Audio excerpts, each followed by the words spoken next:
Hi, I'm Riley Bartolomeo, and I competed in History Day from 2010 to 2014 in the best category there is. Yes, documentary film. I absolutely love documentary film, and without History Day, I would not probably be in the career I am today because of a fantastic high school teacher who said yes to documentary. And because of that, I've had films screened all across the world, and now I work as a producer at the Connecticut Network. But History Day was fantastic, and one of the things I love about it is you have to find material, you have to find facts, and you have to find the truth, because what often lies behind the rhetoric and behind sometimes disinformation and misinformation is there is a line of truth there that you have to find. Uh, it's one of the things I love, and then you have to put those facts into a narrative for audiences to understand. Uh, Following his high school, doing History Day, I went to Wagner College in their documentary film program, and I even interned with a acclaimed film historian, Deidre Boyle. And yes, as you can probably see behind me, had the great pleasure of meeting Michael Moore, among many other documentary filmmakers. So, what's my advice to you? Definitely go into the documentary category. Use different modes of nonfiction storytelling, and it will carry into your life wherever you go. Uh, in the need to find and ask and want answers to questions. And sometimes those answers you find will lead you to even more questions. Now, in documentary film, no matter what type of documentary you are making, it is important to have really good sources.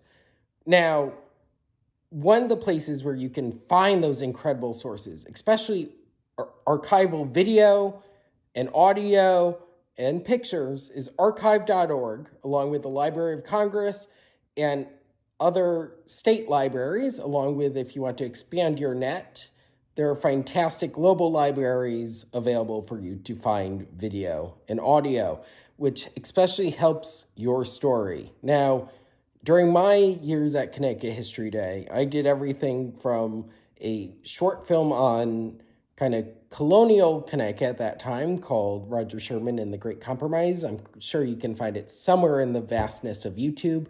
And all the way to the contemporary era of the 1980s labor movement and also the space race. Now, when you're dealing with gigantic topics, it's always good to find one storyline in there which you can make relatable to the viewer, right? Now, you can do it through video interviews, you can do it through audio interviews, you can do it through photos, music, scoring. It's all important. And when it came to archival video, it's especially good to try to find stuff without watermarks, because you will give people credit at the end of your movie. But it's always good when you're finding those sources in the storylines to find the one which you think is the most appealing. Now, through the editing process, your film will be more confined. It's always good to test screen them with an audience before you premiere them, which you'll be doing at your regional contest, at the state contest, and if you make it to the nationals. It's extremely helpful to see what works, what doesn't work, what you can take out, what you can add in. And especially if you're dealing with primary sources, and you might find, as I did during the Great Compromise film, you're going to have two people with very different opinions about that one item or story or important piece happening in history. And so it's your job as the director and editor of the film to make sure when you're finding the truth, which one is most compelling to you and back up why. Essentially, in documentary film, you're creating an essay, you're writing your story. Now, it's absolutely about the people in that period, and you're trying to find the truth of the matter of that period. But at the end of the day, all film, all documentary, everything is through your point of view. And you have to make an argument on why you want this story to be told. And it's extremely important that you also find your voice through the voices of others in this.